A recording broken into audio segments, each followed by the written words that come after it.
would you like to start? Thanks, Don. Joshua Liggins, Director of Franchising for Inspire Brands. We are a group that has 32,600 plus units globally. These really small brands you probably never heard of, like Dunkin', Sonic, Arby's, Jimmy John's, Buffalo Wild Wings, and Baskin Robbins. My name is Mark Jameson. I am the Chief Development Officer for Propelled Brands. Propelled Brands has 4 brands and over 1,300 locations. Fast Signs is our primary brand with about 700 locations. Nerds to Go, which is an emerging brand, and My Salon Suite. And then early this year, we closed on our 4th brand, Camp Bow Wow. So very different portfolio of 4 brands, and excited to talk to everybody today. All right. Jeff Herr. I'm the managing partner of Front Street Equity Partners. We are strategic investors. We are strategic advisors. We also build and scale the franchise development teams around the brands that we partner with. I've built 40 brands in the last 20 years in franchising, representing over 10,000 open locations. And can you guys hear me? Hello? Cool. My name's Aaron Harper. I am the CEO and founder of Rolling Suds, which is an emerging brand in the power washing services space. Acquired a 34-year-old power washing company and franchised it. We now have 222 locations nationwide in 27 states, and we've done that in the last 2 years. Awesome. As you can see with this panel, we have quite a diverse representation of growth and where those brands are at in their life cycle. And I think you'll hear some really interesting strategies and different perspectives, more importantly, on how to grow and scale. Today we're going to talk about how to succeed with multi-unit operators. Before we get started, want to just delineate between multi-unit operators and Mumbos. For those of you that are merging brands, you may or may not have heard those 2 different terms. Multi-unit operator is an operator of a system that holds multiple units that they run and own. And a Mumbo is a multi-unit operator of multiple brands. And the team will talk a little bit more about that as well. Again, before we get started, I'm just curious, I think will help the panel as well, alter their conversation to you all. How many people in the room have under 10 locations? Keep your hands up. How many have under 50? Okay, so the majority. Great. Well, hopefully we can answer some questions. We're going to try to save some time at the end for Q&A. We do have a lot of questions to get through, so we're going to bop around a little bit. So to get started, one of the things that I often hear on the marketing side is like, do I need an item 19 in order to really attract a multi-unit operator? Josh, what are your thoughts on that? Yeah. I think of it this way. I mean, you can get engaged to a young lady without having a diamond ring, but it's pretty tough to do. So if you want to go that route, you can. I'm not saying it's impossible, but the item 19 really lays out for the prospect, you know, what it is that they're getting into. And another reason I would encourage it, and I think most sophisticated capital would require to see an item 19 is that you want transparency, you know, from a franchisor to franchisee relationship. And if you're reserving something as significant as, you know, top line sales, you know, I think that starts the relationship off a little rocky. So I would advise it, but there's people that take different approaches. So an emerging brand, you might not have an item 19. Do you want to talk a little bit about that? Yeah, listen, I think it's important to be transparent with what you have, you know, and where you don't have it, I think it's important to encourage what you would call doing due diligence. But if you have it, I'm assuming that you have it and you're electing to not present, I think that's a problem. But if you don't have it, you know, that's not something that you can offer. It's certainly a hurdle you would need to overcome. So as fast as you could get there, I would. But again, it's not impossible. Transparency, I think, transparency and trust, I think, is the big ticket issue. So as much as you can present in truth, I think that's what attracts people in. So with my brand, we had one corporate-owned unit when we launched, And so we had an item 19, but it was just the breakdown of the corporate-owned location. And we made it very clear in our item 19 that this is representative of a company that's been around for 34 years and has operated without borders for the majority of those years.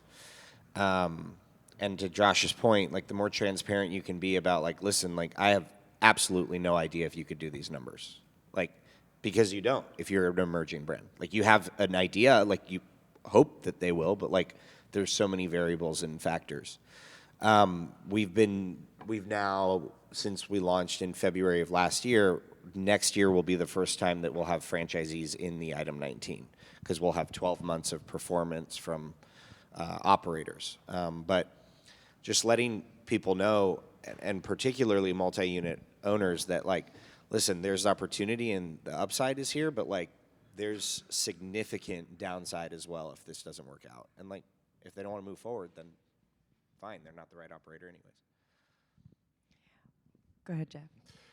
Yeah, when it comes to when you look at a business and you think about like a decision of like, should I have an item 19? What you want to think about is there's possibilities out there and there's probabilities. Okay, it is possible for you to scale a brand without an item 19. It is highly improbable that you will be able to do that.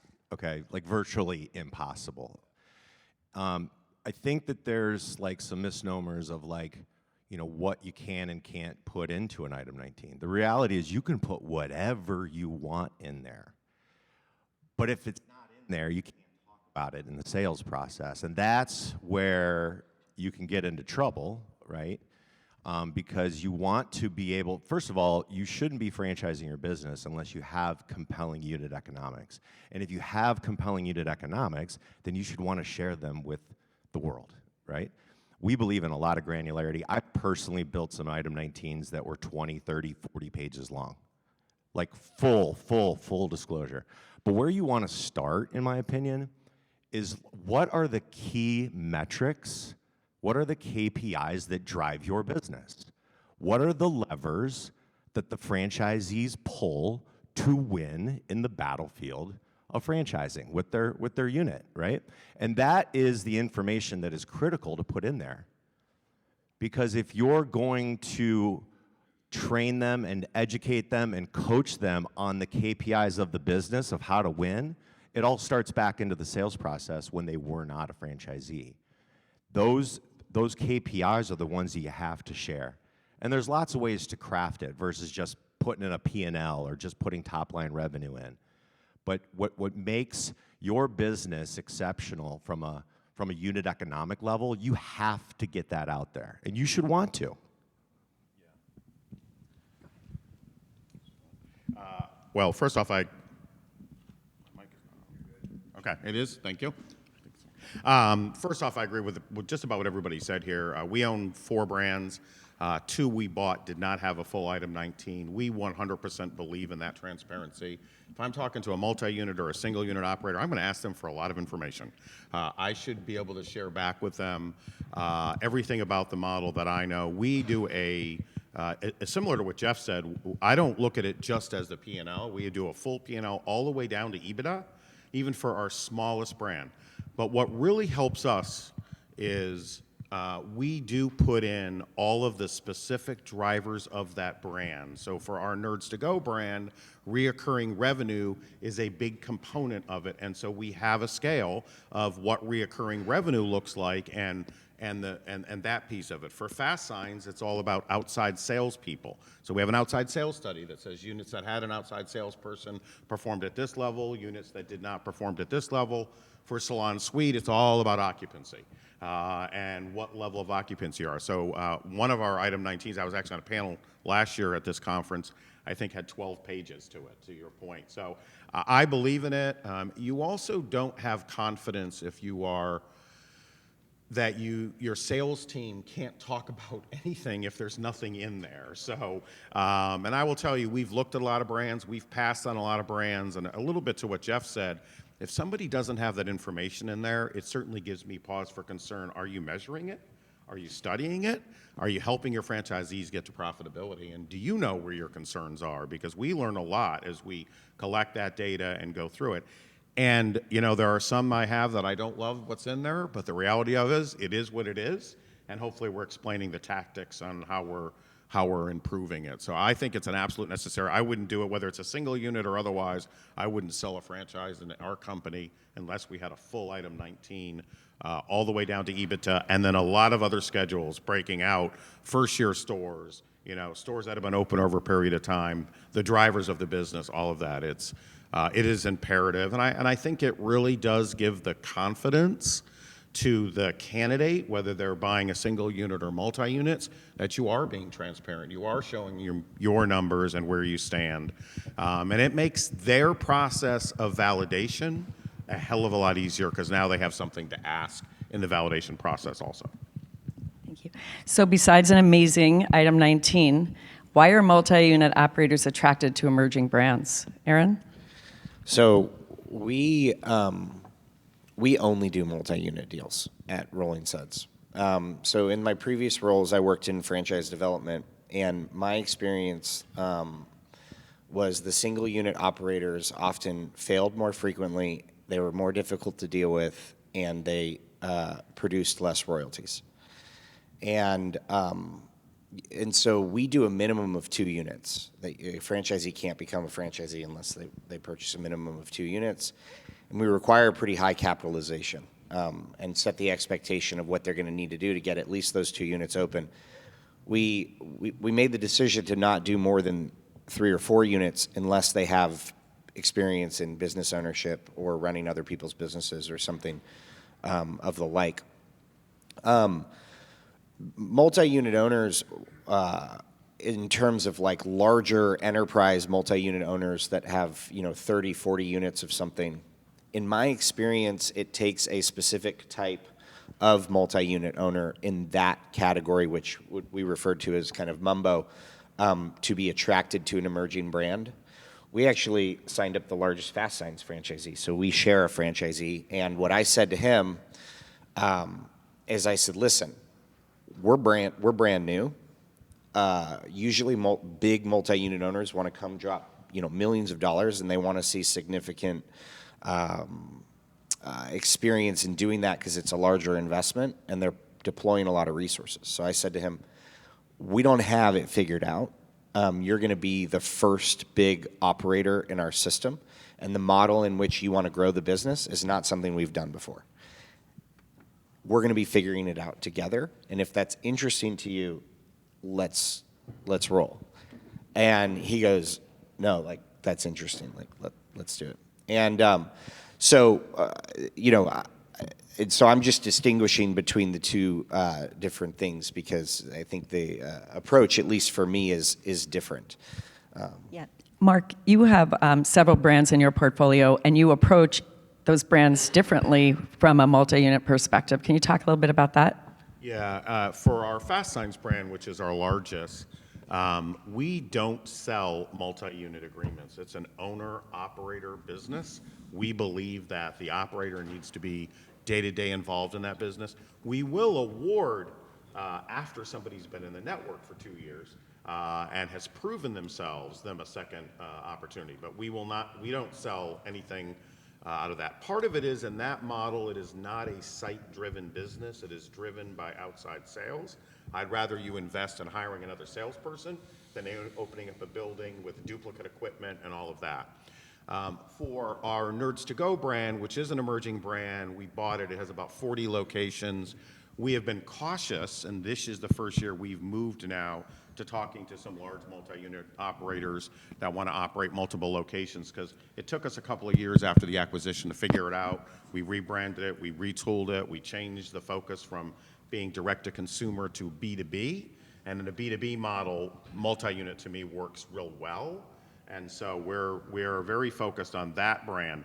To go back to the original question, I think, Dawn, of the why are they attracted to it, it's an opportunity, right? You know, you come to me for Fast Signs, in some markets I couldn't sell you multi-units if I wanted to because I'm sold out.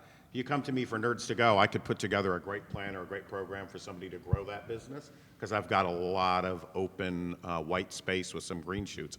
The risk is higher, and I think if you're, like Aaron said, you're honest and you have that conversation that we're going to figure some of this out together.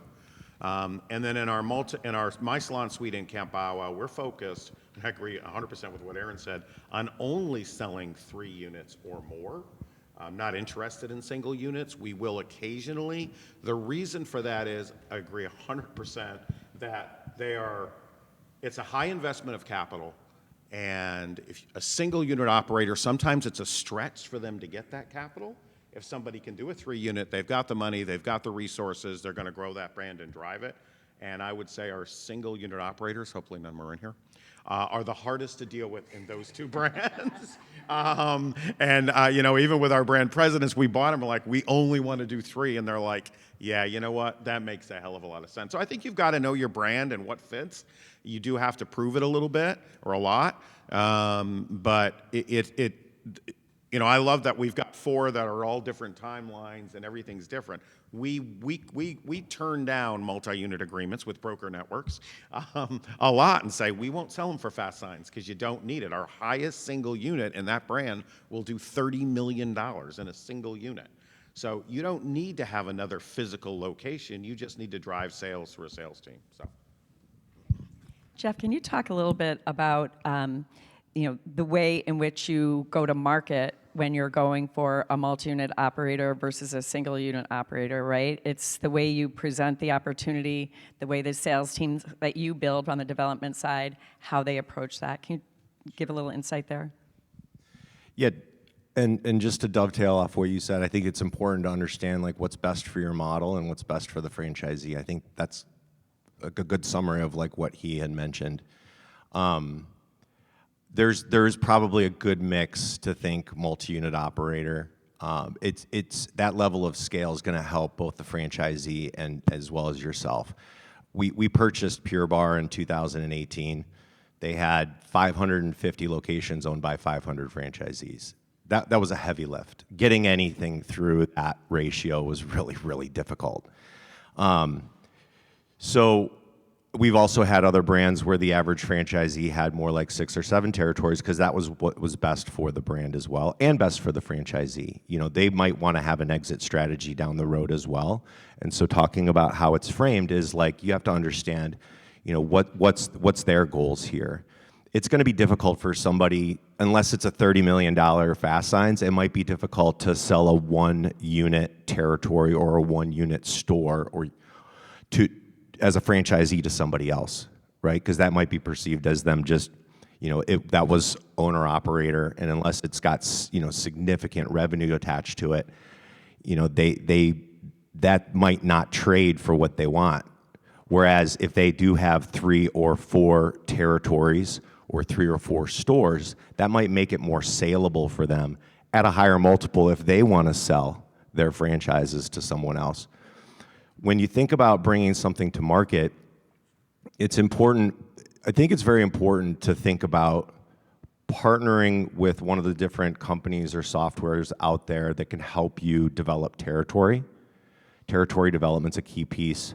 It should be a part of your sales process, and you should have some visibility of how you have, how your territories are set up. That type of territory development work can be used when you package it to go to market. It can be used in the sales process. It can be used to encourage a multi-unit purchase, which I do believe is the best thing for them within reason, right? One of the things that you also want to think about is when you award multiple territories, this isn't about selling franchises.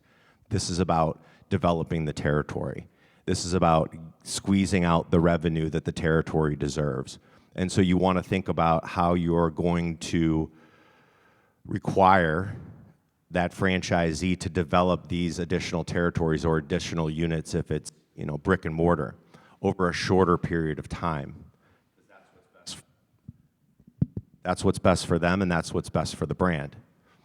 And so they call that a development schedule. So if somebody's going to do 3 or 4 territories, they should be willing to develop those territories within a couple of years. The shorter, the better. And if that feels too stressful for them to meet that obligation, then you're selling them too much. But your goal is to open the dirt and open the locations selling them but not opening them doesn't benefit you, and it doesn't benefit the brand, and it certainly doesn't benefit the franchisee that bought that stuff and just hung some paper. Hear, hear. Can I? Yeah. I just want to add to that just for. Yeah, I just want to add to that so that newer emerging brands, who here knows what a development schedule is? Okay. So development schedules, for those who don't know, is a requirement of when that franchisee is going to open those additional units. And what opening looks like, you need to know what that is. If it's a store, it's very simple. For us, it's a truck in a territory. And that territory isn't open until they put a truck in it. Now, they can, if they own the territories, they can market to them. However, our goal is to get them having at least one truck per territory in a condensed timeline. And what ends up happening, and you don't want this, but if they don't open that territory, we can take it back because they haven't hit their development schedule. We don't have franchisees just buy territories to buy territories so they can defensively not make another franchisee come into the area, because that's actually bad for their business as well. The other thing I'll say is I don't do right of first refusals. They just get really messy. What I'll do, if it is a good operator and I feel like they can expand into those other areas, I'll give them an option that expires at a period of time. So they can buy 3 areas and they have an option on these other 2, but it is under the pretense that they hit their development schedule within the first 12 months or whatever it is. Right of first refusals, in my experience, get a little messy because it's a Tuesday afternoon and you have your salespeople have a deal and they have to call this other franchisee who's just out minding their own business and running it. And we're like, you better buy this in 10 days and wire me money, or otherwise we're going to sell it. So it's actually bad for franchisee validation in my experience. But setting that expectation early on, even as an emerging brand in the sales process, will avoid people at the end of the sales process saying, wait, I wanted some upside on a right of first refusal because, are you going to block me out? Which is another reason why we do multi-unit from the beginning, because I want them to have opportunity to grow into those areas. But having a very clear development schedule built into your FDD that is measurable is 100% necessary.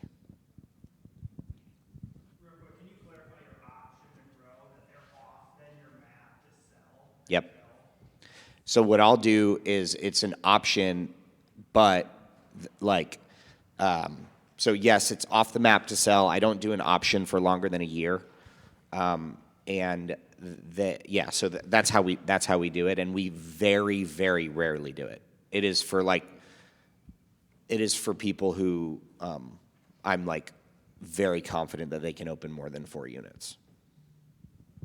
Josh, can you talk a little bit about attracting a multi-unit operator versus a Mambo, somebody who's already established in the franchise industry with other brands? Do you take a different approach to that? Yeah. So are you wanting to know how to attract the Mambo or the Mambo? The difference between The different. So the difference between the two, just in the vernacular, is that one of them multi-unit, multi-brand. So think of somebody that owns Arby's, Sonic, and Jimmy John's, and versus multi-unit would be somebody that just owns Arby's. I think from an attraction standpoint, the two of them are the same, depending on where they're at from a size standpoint and how sophisticated capital we're talking about. I think that's where your recruiting practice would be different. If you're a 100-unit operator of 3 brands, I'm going to take a very similar approach to you that I would a 100-unit operator of 1 brand. But if you're a 5-unit operator of 3 brands versus a 100-unit operator of 1 brand, I'm going to take very different approaches toward you. So it really depends on the size. As it goes to recruiting at all, I don't know if you guys remember this movie called Field of Dreams. There's a famous line out of it. I think it's Kevin Costner, right? Kevin Costner. Field of Dreams, if you build it, they will come. If you build the right model, it's attractive to sophisticated capital, right? Like if you build something that has the right margins, has the right supply chain standpoint, I remember earlier listening to Bob Rosenberg speak. It was like, you know, if we're landing EBITDA at 20%, that's attractive to operators regardless what the brand is, right? And then, you know, if you're corporate trying to sell, if you're in the 35% range, pulling off 10% for royalties, right? Like, as long as the numbers make sense, and add to that the top line sales make sense, you could have 20% EBITDA on $1 and nobody wants it, right? But if you can get that up to $2 million top line sales, now that's attractive to people. So it's really, how do we attract people in? It's making sure that the model makes sense. And I'll tell you what, once you do it, the recruiting becomes super easy because people that make money, they tell other people. They tell all of their friends, right? Like I've yet to meet a rich guy that doesn't want you to know he's rich. Like he may say that he doesn't want you to know, but there's gonna be some signs when his vehicle pulls up or he's wearing a Tom Ford Blazer, right? Like there's going to be signs. And these guys share with other people what it is that they're doing. You know, earlier we were talking about the attraction to emerging brands versus larger concepts in that, and why are multi-unit operators attracted to emerging brands.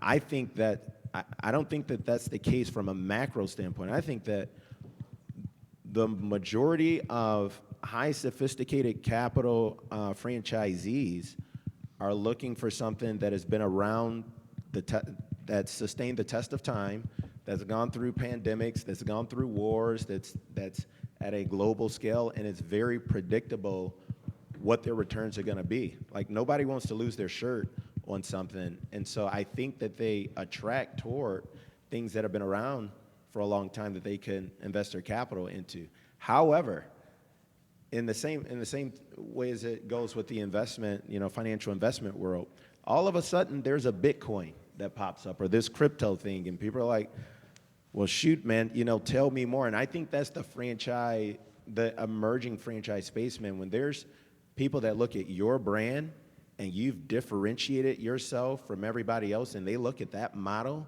and the returns are better than what they can get, and they have validation from other people that have taken a step into it, it grows like hotcakes. There's a brand in particular I won't name because I'm with Inspire, but there's this very hot chicken concept that's probably started by a guy named David. And there's franchisees inside of our system that have seen what that brand can do, and there's people that took a chance on it. Now it's growing like wildfire with individuals that aren't traditionally in that emerging space, but that brand did something different, and those models work. So if you build it, they will come.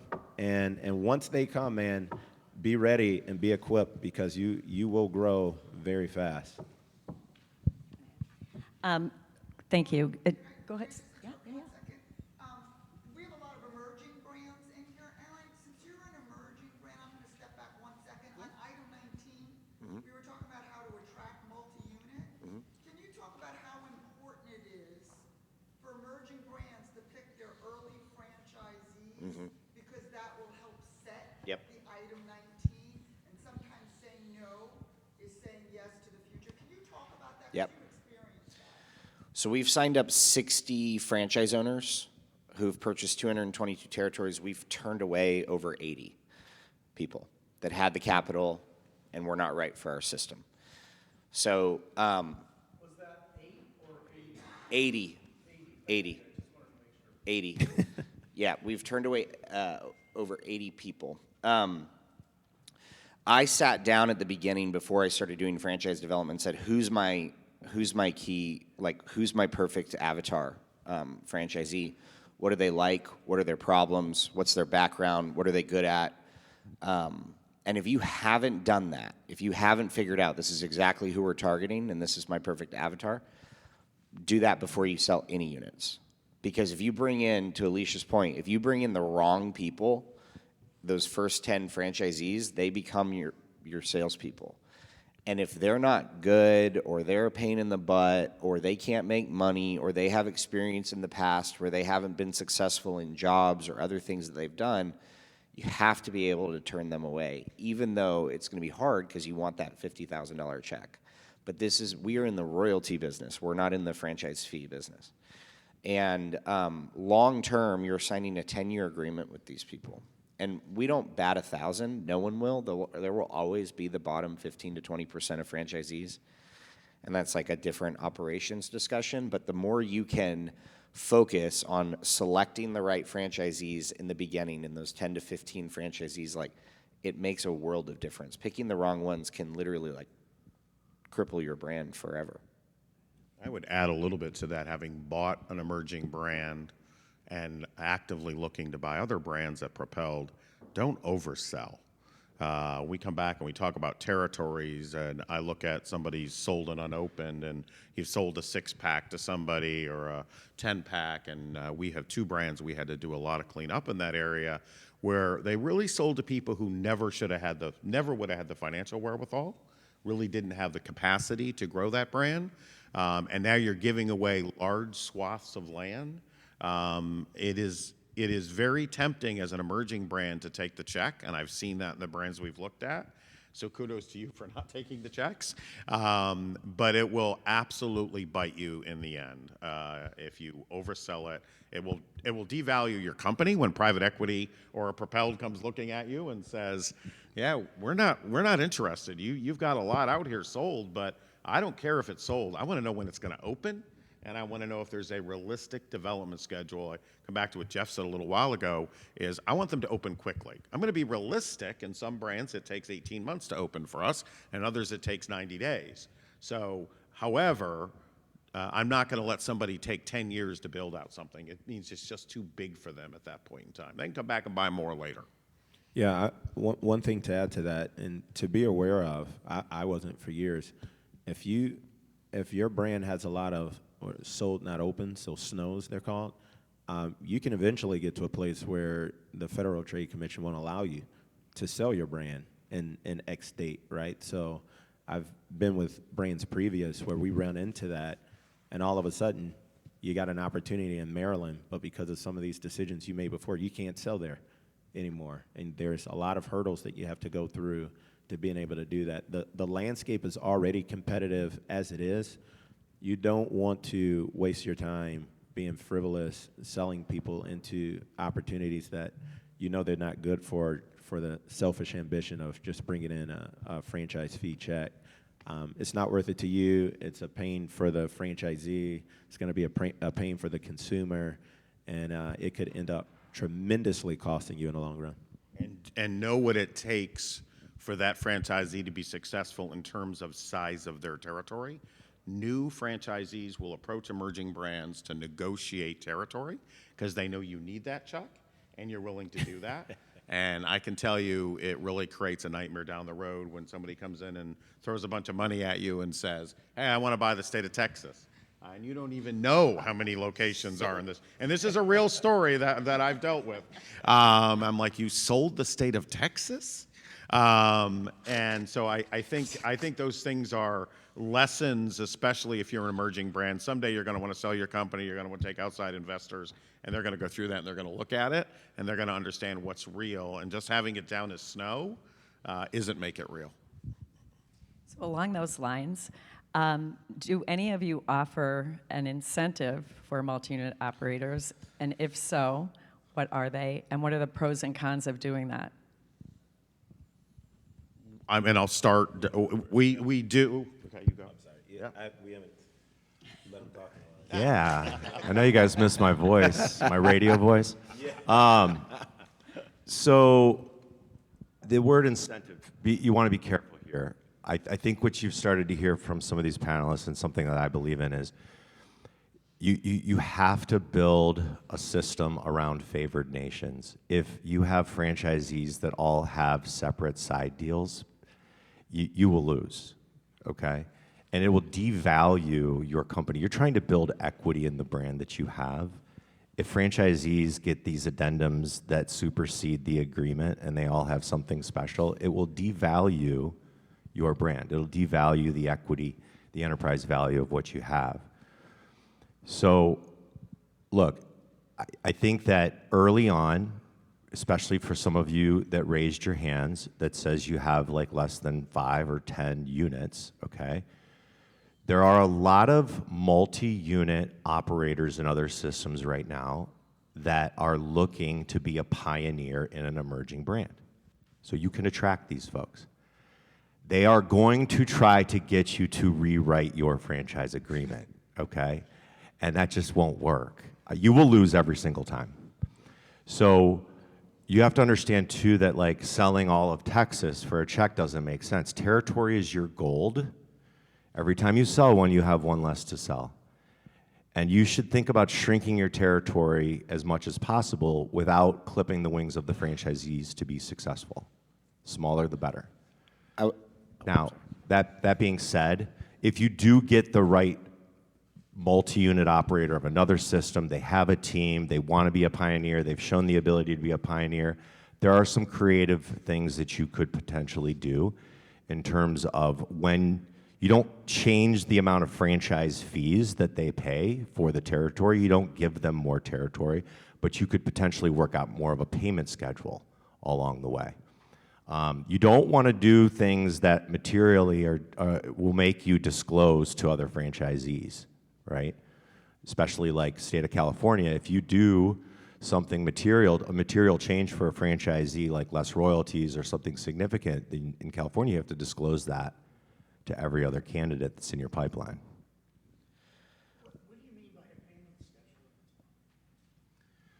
What I'm saying is if you are an emerging brand, look, most folks are gonna collect 100% of the franchise fees up front, right? You can't have a discounted sale. So if you have, let's just say one territory is 50,000 and 3 territories is 100,000, right? You're giving a discount. You can't offer to a smaller franchise fee to somebody because that could trigger something that you would have to disclose to others, and you kind of have to offer that to others. Otherwise, you're not building a system based on favored nations. But if you have somebody that is a multi-unit operator of another system, they might have 10, 20 locations open, and they are a pioneer, they want to come into your system and they want to do something similar, but they want to get the locations open quicker and they want to push cash that way, and that's the best way to get their units financed, then there could be a way where you could spread out how they pay the franchise fees without decreasing the amount that they have to pay.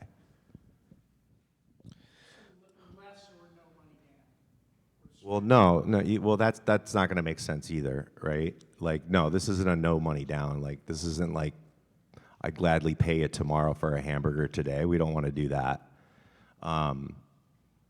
Maybe we could sidebar this after. I don't want to take up all the time here. The other thing I'll say is I see this mistake all the time, so I'm going to give you very tactical advice. Do not make your territory sizes bigger for your first franchisees than you will for your later franchisees. And there's a few reasons for that.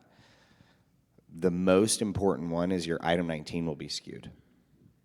If you give your first franchisees 700,000 person territories, and they go out, and then you have an item 19 from a year later, and then you're like, wait a minute, this is too big. I don't have enough units to sell. I need to put more dots on the map. And you go down to 300,000 people territories.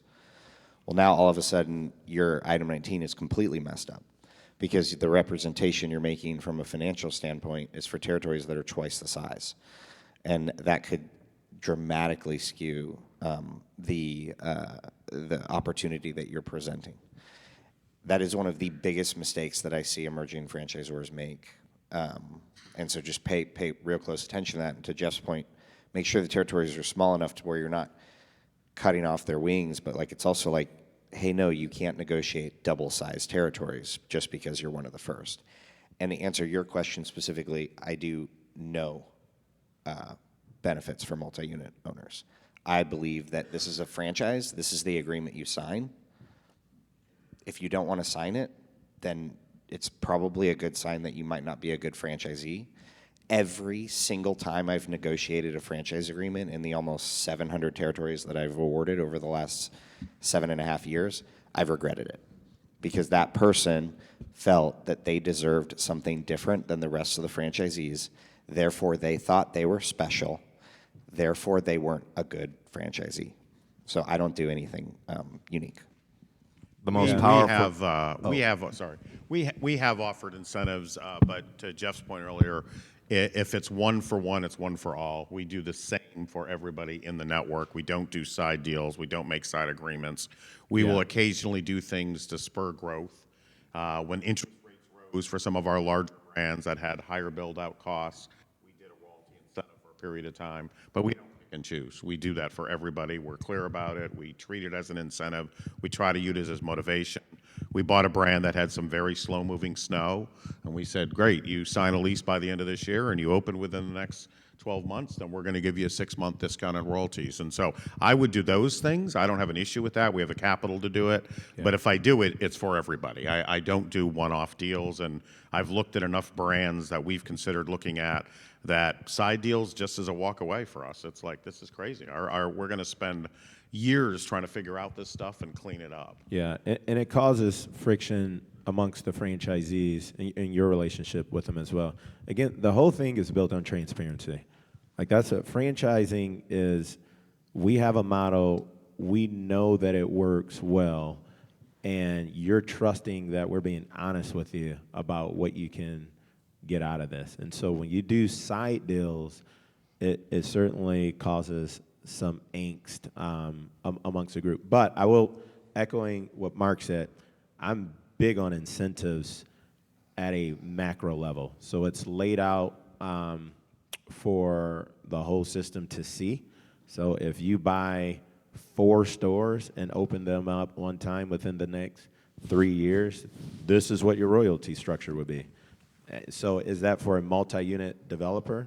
Yeah, it is, versus the person that's committing to do 1, but it's eligible for the person that's doing 1 to do 4, right? And so we will market incentives specifically to, like I think of Dunkin'. Dunkin' is, probably the most recognized brand in Boston and New England. And when you get out all the way out to Boise, Idaho, there aren't any. Okay, so if somebody's taking a risk on opening up Dunkin' in Boise, I'm going to incentivize them to do that. We're going to build in different royalty structures and tiers that will help to catapult you to being successful out there. So I think when we're saying incentives, I just don't want you guys to confuse the two.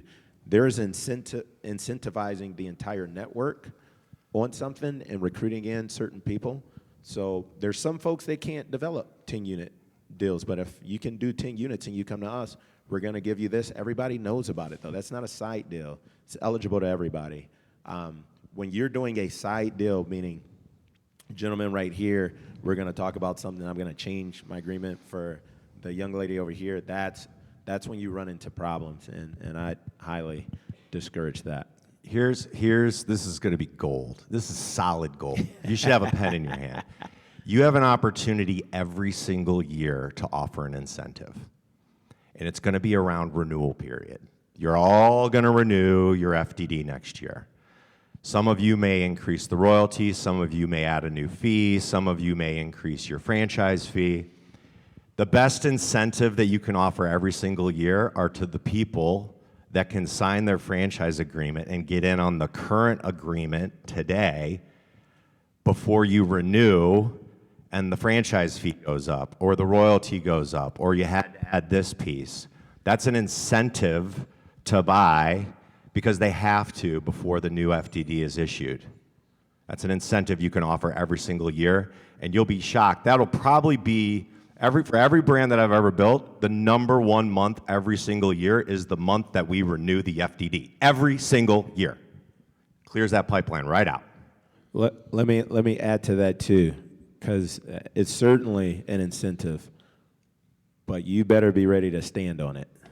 Because if you say, hey, I'm going to increase this fee, next month, and everybody knows it's coming, and then next month nobody's buying the next year, and now you reduce and go back to what it was before, people are going to read your patterns, right? But he's right, man.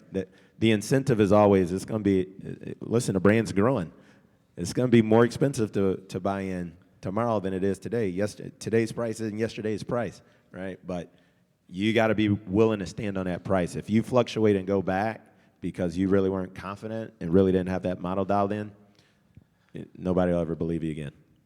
And I'll add to the conversation we had earlier about incentives is our CEO always says there's no secrets in franchising.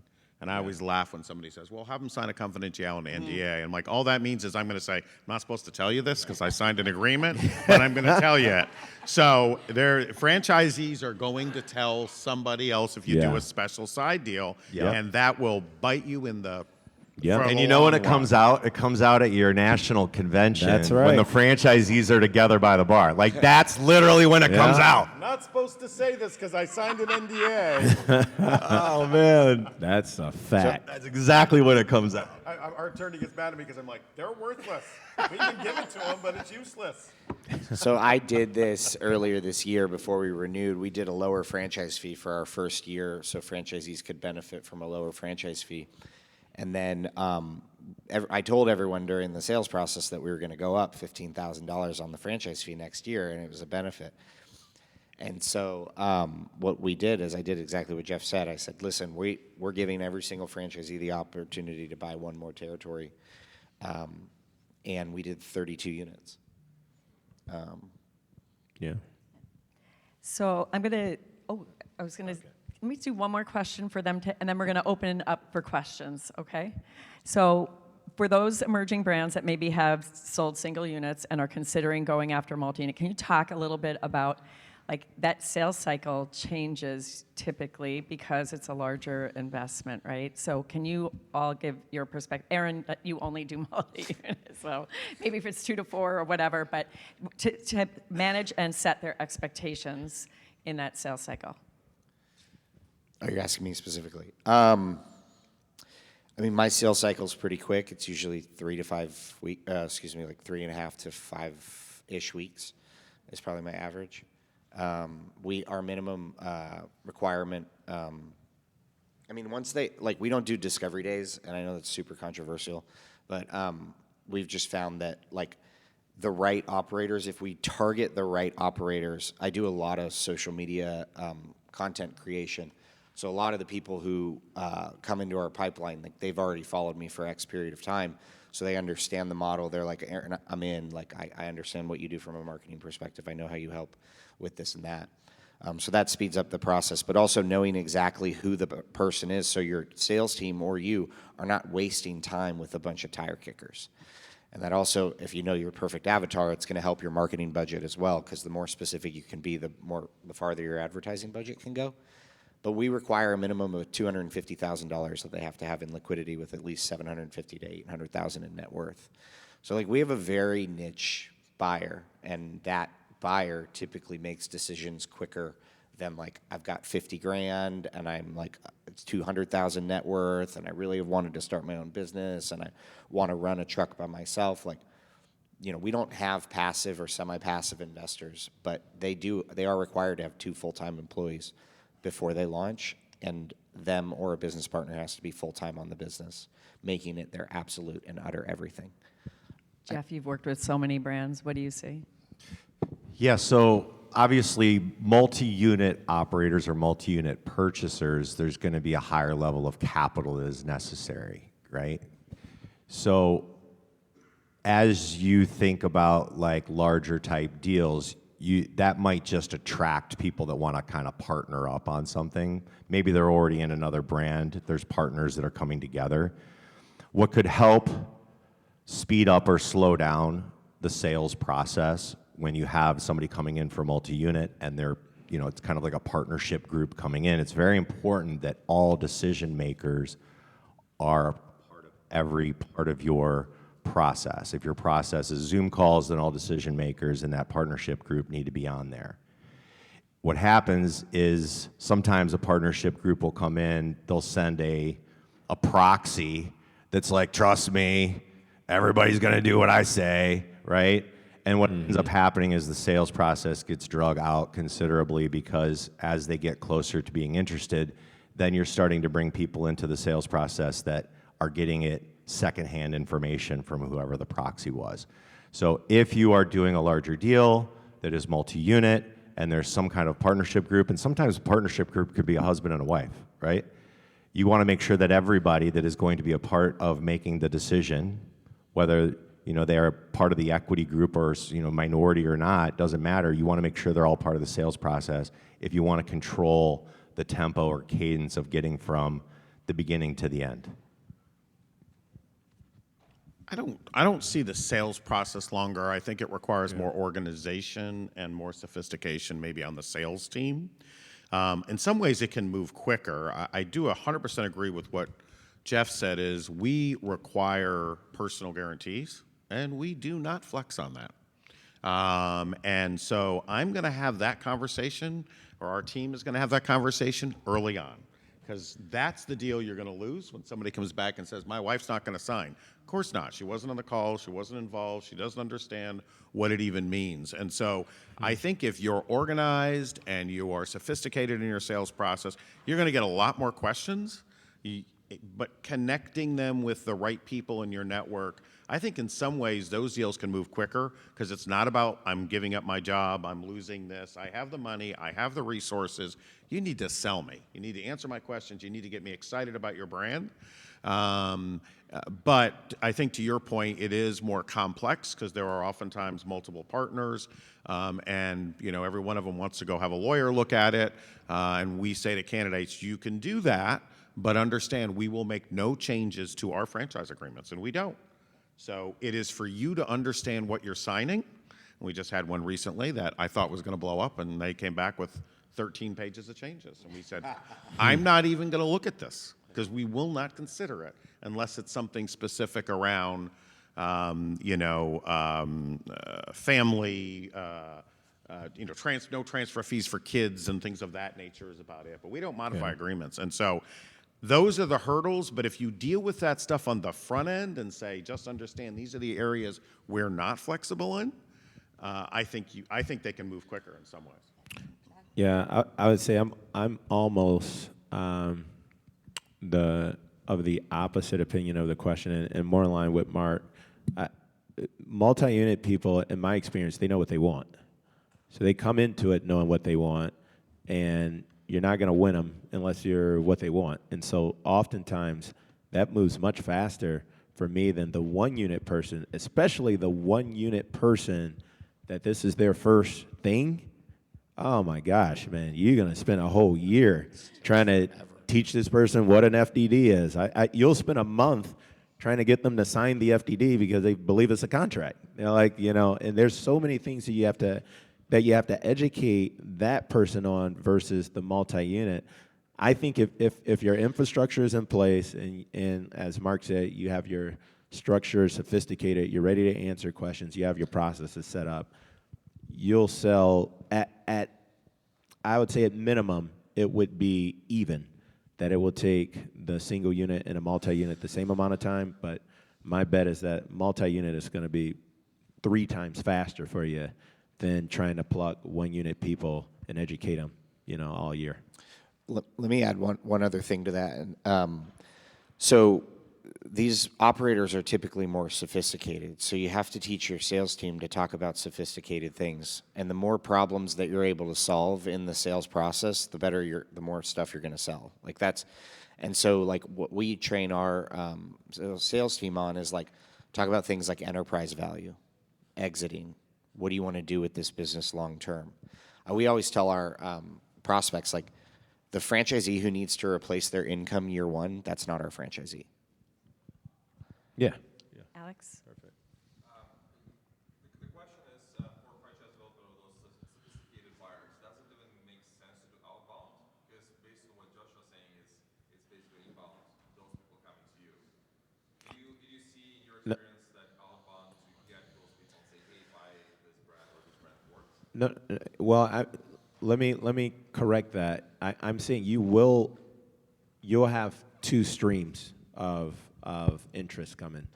If you build it the right way, you're going to have inbound because it's already there, but it's also putting out messaging to other people. Like some of your existing folks will be a part of your outbound reaching out to other individuals, but I certainly advocate for and spend a lot of money on outbound recruiting and communications and things like that. But it's who you're trying to reach. Be very specific in your recruiting. You know, when you can put up something that says, hey, want to own your own franchise, you know, and be your own boss, give us a call. And you'll get thousands of these people that reach out to you. And if you know they don't, that like the majority of them don't have 100K liquid, which is what's needed for your concept, that's worth putting in there, man. Put the parameters in your outbound reach that do you own your own concept, looking to expand into other markets, interested in this field, have this amount of capital, looking to make a decision within the next 6 months, and that comes back positive, those deals will move faster, way faster. But if you're abroad, man, that's going to take forever, in my opinion. I mean, I agree. It's a broad stroke. You're going to be dealing with the inbound as they come in, but we, by each brand, specifically target categories. We target maybe the type of business they're in. We just did, and I won't share with it because our competitors could be in the room, but one of our brands is as much of a real estate play, as Don and I talked about, as it is anything. And we went to an industry event of similar concepts that were no employees on site, basically a real estate play, and we were blown away by the response. That's outbound, and so I think it's really a combination of both. I believe in you've got to hit it all. Of course, you'll probably have more success targeting higher end individuals outbound, I think, than maybe inbound, because I know what I'm looking for, I know what they need to do, and I know what markets I have available. I'll do better targeting those people than I might just waiting for the phone to ring. Yeah. Hello. Hey, I'm part of a regional brand that's been around over 30 years. So we have some legacy stores, we call them, that were kind of pre-franchise that have been paying, 1 or 2 or 3%, and that we've left them there. We disclose it, but every time they come up for renewal, what are your thoughts on? We have not brought them up to current rates, but they're all listed as properly in there, but we have not brought them up to current royalty rate. And additionally, we've never charged a renewal fee. We have it in our FTD for $7,000, but we've just never charged it. What are your guys' thoughts on that bad idea? I think that you keep it the same. Like I mean, I wouldn't want to piss off your first early adopters that believed in you at the beginning, unless you like significantly need it. If it's like 10 operators, I mean, like I don't know. There's two schools of thought on this, but like our tech fees raised, for example, since we launched, and I didn't go back to the first 7 franchisees and be like, you owe me another $150 a month now. Like they took a chance on us first, and we want to do right by them. So that's just my opinion. Jeff, Mark, Josh. I mean, we put every franchisee on the then current contract for all fees. The only exception that we make in one of our legacy brands is we don't change royalties.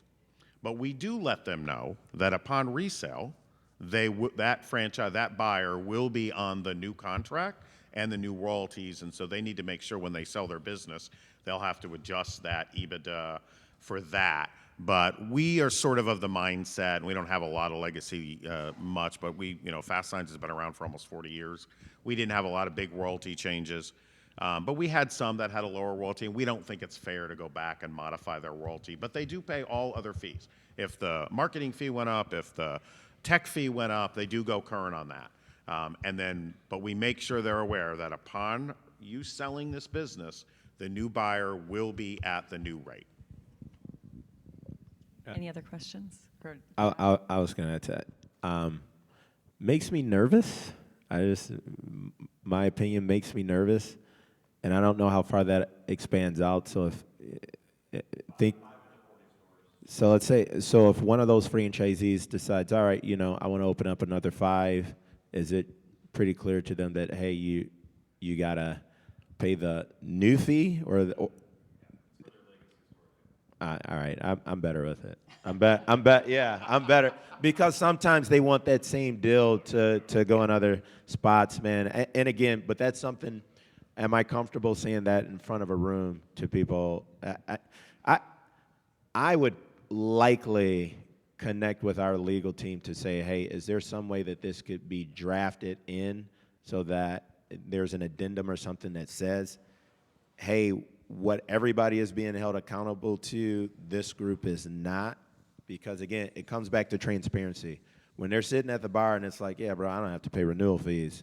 Then this person's like, well, my stores are 3 times as good as that guy's stores, and I'm making you all this money. You're charging me renewal fees? You know, like that's where I pride myself on the transparency side of it.